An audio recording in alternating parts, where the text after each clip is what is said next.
छिमेकी मित्र राष्ट्र नेपाल का महामहिम विदेश मंत्री श्रीमान प्रदीप कुमार ग्यावाली जी,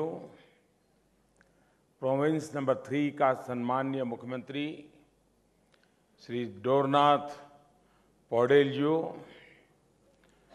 काठमांडू का महामहिम मेयर श्रीमान विद्यासुंदर शाक्य जी, उपस्थित सबै सम्मानीय विदुषी र महानुभावहरू,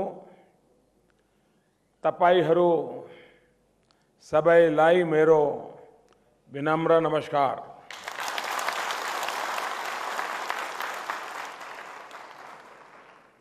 काठमांडू को यस राष्ट्रीय सभागृहमा उपस्थित तपाईहरू सबैलाई हार्दिक अभिनन्दन पनि गर्दछु। कृपया स्वीकार गर्नुहोला। शाक्य जी, आपने और आपके साथियों ने काठमांडू की महानगरपालिका ने मेरे लिए इस स्वागत समारोह का आयोजन किया है। मैं इसके लिए हृदय से आप सबका बहुत बहुत आभारी हूं। यह सिर्फ मेरा नहीं, पूरे भारत का सम्मान है। मैं ही नहीं, 125 करोड़ भारतीय भी कृतज्ञ है। काठमांडू से और नेपाल से हर भारतीय का एक अपनापन का नाता है और ये सौभाग्य मुझे भी मिला है। जब मैं राजनीति में भी नहीं था, मैं जब भी नेपाल आता हूं तो मुझे शांति और आत्मीयता की अनुभूति होती है। और इसका सबसे बड़ा कारण आप सभी का प्यार, आपका स्नेह, आपका गर्मजोशी भरा स्वागत, सत्कार और सम्मान।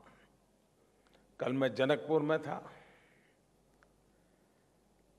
आज के युग को एक बहुत बड़ा संदेश जनकपुर देता है कि राजा जनक की क्या विशेषता थी कि उन्होंने शस्त्र को तुड़वा दिया और स्नेह से जुड़वा दिया। ये ऐसी धरती है जो शस्त्र को तोड़ करके स्नेह से जोड़ती है। साथियों, जब भी मैं काठमांडू के बारे में सोचता हूं तो जो छवि उभरती है वह सिर्फ एक शहर की नहीं है। वह छवि सिर्फ एक भौगोलिक घाटी की नहीं है। काठमांडू हमारे पड़ोसी और अभिन्न मित्र नेपाल की राजधानी ही है, इतना नहीं है। भगवान बुद्ध की जन्मस्थली के देश की राजधानी ही नहीं है। एवरेस्ट पर्वत के देश की, लीली गुराज के देश की सिर्फ राजधानी नहीं है। काठमांडू अपने आप में एक पूरी की पूरी दुनिया, और इस दुनिया का इतिहास उतना ही पुराना, उतना ही भव्य और उतना ही विशाल है जितना हिमालय है।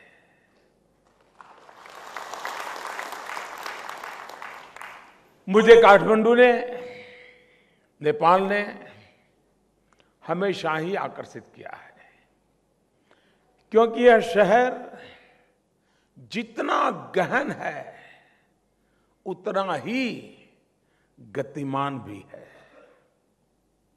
हिमालय की गोद में बसा यह एक अनमोल रत्न है। काठमांडू सिर्फ काष्ठ यानी लकड़ी का मंडप नहीं है, यह हमारी साझा संस्कृति और विरासत का एक दिव्य भव्य महल है। इस शहर की विविधता में नेपाल की महान विरासत और उसके बड़े दिल की एक झलक महसूस होती है। नागार्जुन के जंगल हो या शिवपुरी की पहाड़ियां, सैकड़ों झरनों और जलधाराओं की शीतलता हो या फिर बागमती का उद्गम, हजारों मंदिरों, मंजूश्री की गुफाओं और बौद्ध विहारों का यह शहर दुनिया में अपने आप में अनूठा है। इमारतों की छत से एक तरफ धौलागिरी और अन्नपूर्णा और दूसरी तरफ सागर माथा, जो दुनिया जिसे एवरेस्ट के नाम से जानती है, और कंचनजंगा। ऐसे दर्शन कहां संभव है? अगर संभव है सिर्फ और सिर्फ काठमांडू में। बसंतपुर की वानगी, पाटन की प्रतिष्ठा, भक्तपुर की भव्यता, कीर्तिपुर की कला और ललितपुर का लालित्य,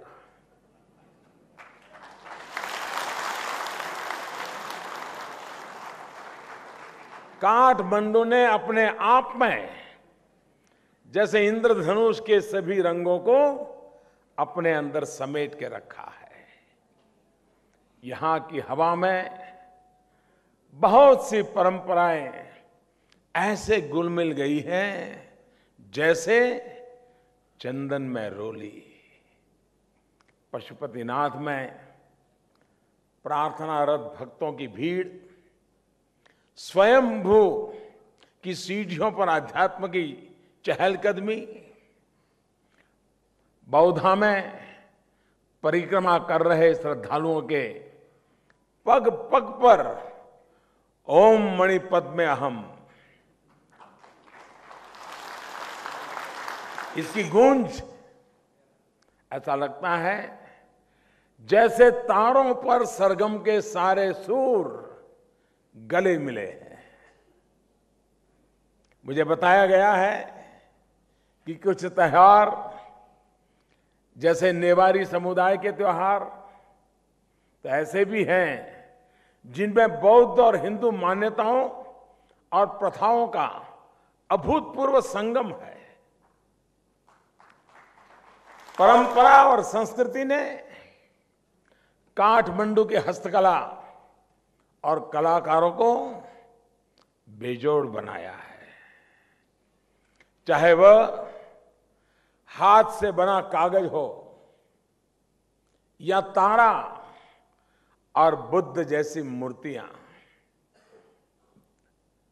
भक्तपुर की मिट्टी से बने बर्तन हो या पाटन में पत्थर, लकड़ी और धातु का काम हो, नेपाल की बेजोड़ कला और कलाकारी का महाकुंभ है, और महाकुंभ है काठमांडू। और मुझे खुशी है कि यहां की युवा पीढ़ी इस परंपरा को भली भांति निभा रही है और इसमें युगानुकूल परिवर्तन करके कुछ नयापन भी मिला रही है। साथियों, नेपाल की मेरी अब तक की 2 यात्राओं में मुझे पशुपतिनाथ के दर्शन का सौभाग्य मिला था। इस यात्रा में मुझे भगवान पशुपतिनाथ के अलावा पवित्र जनकपुर धाम और मुक्तिनाथ, तीनों पवित्र तीर्थ स्थानों पर जाने का सुअवसर मिला। ये तीनों स्थान सिर्फ महत्वपूर्ण तीर्थस्थल ही नहीं है, ये भारत और नेपाल के अड़िग और अटूट संबंधों का हिमालय है। आगे जब भी नेपाल यात्रा का अवसर बनेगा, मैं समय निकालकर भगवान बुद्ध की जन्मस्थली लुम्बिनी जाने का कार्यक्रम भी अवश्य बनाऊंगा। साथियों, शांति, प्रकृति के साथ संतुलन और आध्यात्मिक जीवन के मूल्यों से परिपूर्ण हमारे दोनों देशों के वैल्यू सिस्टम, ये पूरी मानव जात की, पूरे विश्व की एक अनमोल धरोहर है। और इसलिए यह कोई आश्चर्य की बात नहीं है कि पूरी दुनिया से लोग शांति की खोज में भारत और नेपाल की ओर खींचे चले आते हैं। कोई बनारस जाता है तो कोई बोध गया, कोई हिमालय की गोद में जाकर रहता है तो कोई बुद्ध के विहारों में। साधना एक ही है, खोज एक ही है। आधुनिक जीवन की बेचैनियों का समाधान भारत और नेपाल के साझे मूल्यों में मिलेगा। साथियों, बागमती के तट पर, काठमांडू में पशुपतिनाथ और गंगा के तट पर काशी विश्वनाथ, बुद्ध की जन्मस्थली लुम्बिनी, तपस्थली बोध गया और संदेश क्षेत्र सारनाथ। साथियों, हम सभी हजारों वर्षों की साझी विरासत के धनी हैं। हमारी यह साझा विरासत दोनों देशों की युवा पीढ़ी की संपत्ति है। इसमें उनके अतीत की जड़ें, वर्तमान के बीज और भविष्य के अंकुर है। साथियों, पूरे विश्व में आज अनेक प्रकार के परिवर्तनों का दौर चल रहा है। वैश्विक वातावरण अनेक अस्थिरताओं और अनिश्चितताओं से भरा पड़ा है। साथियों, हजारों साल से वसुधैव कुटुंबकम, यानी सारा विश्व एक परिवार है, यह भारत का दर्शन रहा है। सबका साथ, सबका विकास हम अपने विदेश सहयोग पर भी उतनी ही पवित्रता से आगे बढ़ा रहे हैं। भारतीय शास्त्रों में प्रार्थना है, सर्वे भवन्तु सुखिनः, सर्वे सन्तु निरामया, सर्वे भद्राणि पश्यन्तु, मां कश्चित् दुख भाग भवेत्। यानी सब प्रसन्न हो, सब स्वस्थ हो, सबका कल्याण हो, किसी को दुख ना मिले। भारत के मनुष्यों ने हमेशा से यही सपना देखा है। इस आदर्श को प्राप्त करने के लिए हमारी विदेश नीति सबको साथ लेकर चलने पर आधारित है। खासतौर पर पड़ोस में भारत के अनुभव और भारत के अवसरों को साझा करते हैं। नेबरहुड फर्स्ट हमारी संस्कृति में सिर्फ विदेश नीति ही नहीं, जीवन शैली है। बहुत से उदाहरण है। स्वयं विकासशील होते हुए भी भारत 50 साल से भी अधिक समय से Indian technical and economic cooperation कार्यक्रम के अंतर्गत 160 से अधिक देशों में कैपेसिटी बिल्डिंग के लिए सहयोग और उन देशों की जरूरत के अनुसार सहयोग हम करते आए हैं। पिछले साल भारत ने एक साउथ एशिया उपग्रह छोड़ा। इससे हमारी आंतरिक क्षमताओं के सुपरिणाम हमारे पड़ोसी देशों को उपहार स्वरूप उपलब्ध हो रहे हैं। और इसी सभा मंच में जब सार्क समिट के लिए मैं आया था तो मैंने इसी मंच से इस बात की घोषणा की थी। इसके साथ ही हम इस बात पर भी ध्यान दे रहे हैं कि दुनिया के सामने जो बड़ी चुनौतियां हैं, जिनसे कोई भी देश अकेला नहीं निपट सकता, उनका सामना करने के लिए हम किस प्रकार अंतर्राष्ट्रीय साझेदारियों का विकास करें। उदाहरण के तौर पर 2016 में भारत और फ्रांस ने मिलकर क्लाइमेट चेंज के संदर्भ में एक नए अंतर्राष्ट्रीय ट्रीटी बेस्ड ऑर्गेनाइजेशन की कल्पना की। यह क्रांतिकारी कदम अब एक सफल प्रयोग में बदल गया है।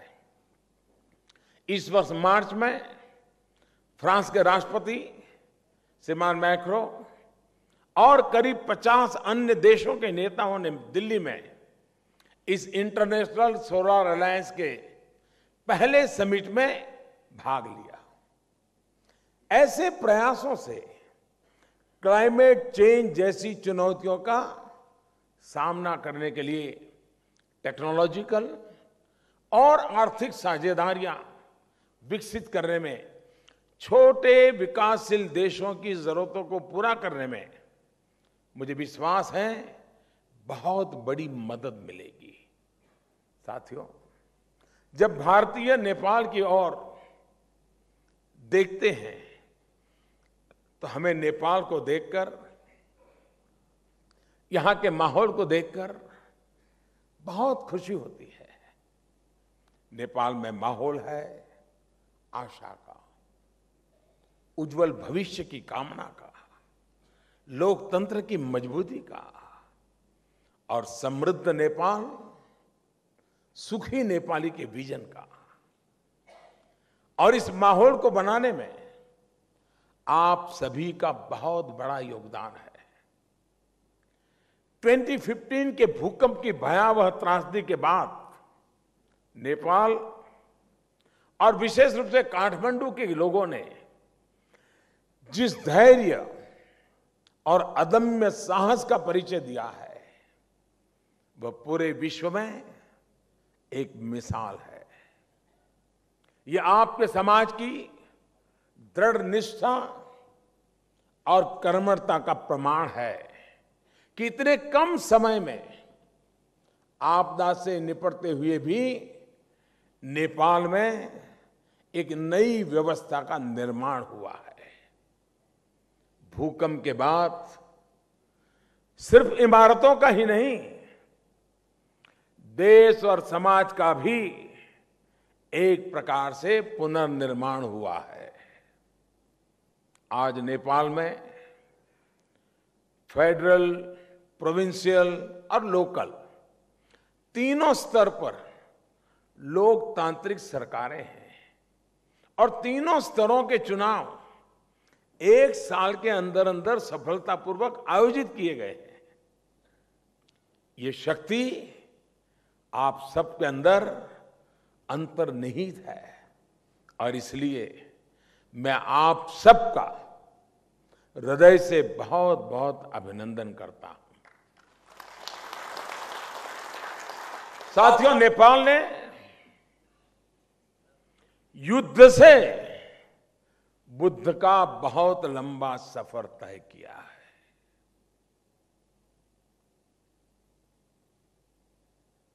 बुलेट का बोलबाला था, बुलेट को छोड़ करके बैलेट के रास्ते को चुना है। युद्ध से बुद्ध की ये यात्रा है, लेकिन मंजिल अभी और दूर है, बहुत आगे तक जाना है। एक प्रकार से कहूं तो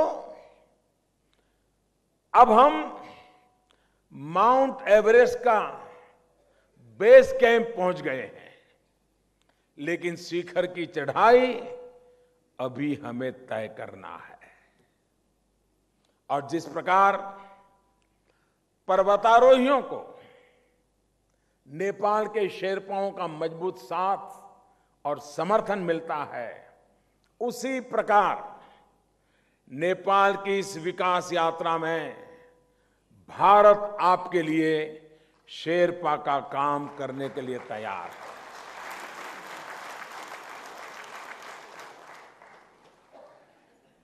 पिछले महीने प्रधानमंत्री श्रीमान ओली जी की भारत यात्रा में और कल और आज की मेरी नेपाल यात्रा में मेरा यही संदेश है, मेरी यही भावना मैंने अलग अलग शब्दों में व्यक्त की है। नेपाल अपनी आवश्यकताओं और प्राथमिकताओं के अनुसार आगे बढ़े, ये मैं बहुत जिम्मेदारी से कह रहा हूं।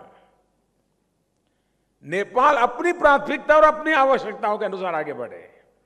आपकी सफलता के लिए भारत हमेशा नेपाल के साथ कंधे से कंधा मिलाकर चलेगा। आपकी सफलता में ही भारत की सफलता है, नेपाल की खुशी में ही भारत की खुशी है। काम चाहे वो रेलवे लाइंस का हो या सड़क निर्माण का हो, हाइड्रो पावर का हो या ट्रांसमिशन लाइंस का हो, इंटीग्रेटेड चेक पोस्ट का हो या ऑयल पाइपलाइन का हो, या फिर भारत और नेपाल के सांस्कृतिक और लोगों के बीच पीपल टू पीपल मजबूत संबंधों को और भी ताकत देने का काम हो। आपकी हर आवश्यकता में हम साथ चल रहे हैं और आगे भी चलते रहेंगे। हमने काठमांडू को भारत से रेल द्वारा जोड़ने के प्रोजेक्ट के डीपीआर का काम करना शुरू कर दिया है और अब तो शायद यहां नेपाल में कितनी इसकी चर्चा है मुझे मालूम नहीं है। इन दिनों भारत में आईपीएल के क्रिकेट मैच चल रहे हैं और नेपाल भी अब आईपीएल में जुड़ गया है।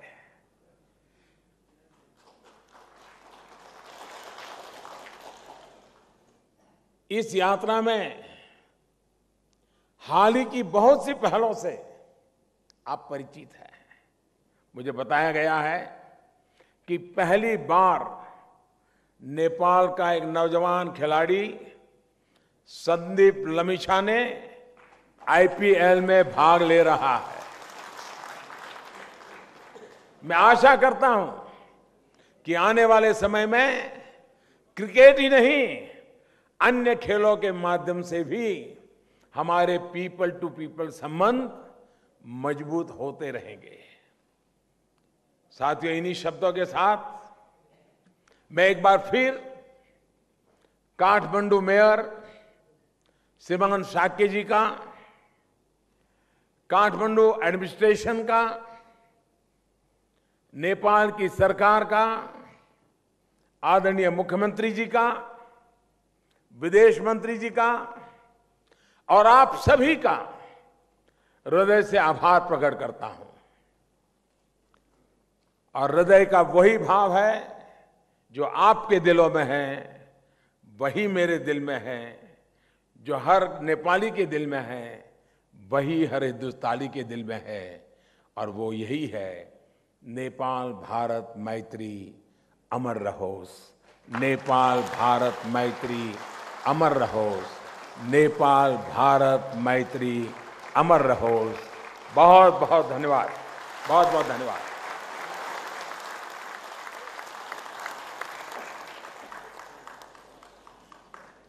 Thank you, Right Honorable Prime Minister of India, Sri Narendra